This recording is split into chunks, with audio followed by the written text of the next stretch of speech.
हैरानगी है कि भाई चप्पल पीछे है क्यों इस तरह की है ना?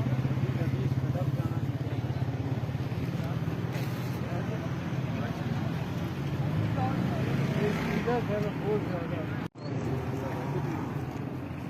हैरानगी है कि भाई चप्पल पीछे है क्यों इस तरह की है ना?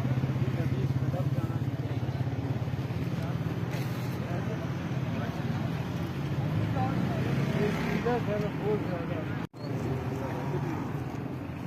हैरानगी है कि भाई चप्पल पीछे है क्यों इस तरह की है ना?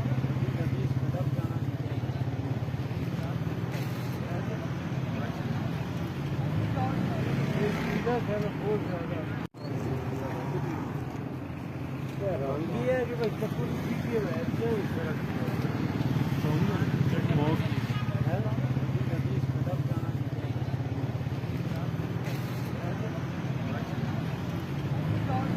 ये सीधा कहना बहुत ज्यादा हैरानगी है कि भाई चप्पल पीछे है क्यों इस तरह की है ना?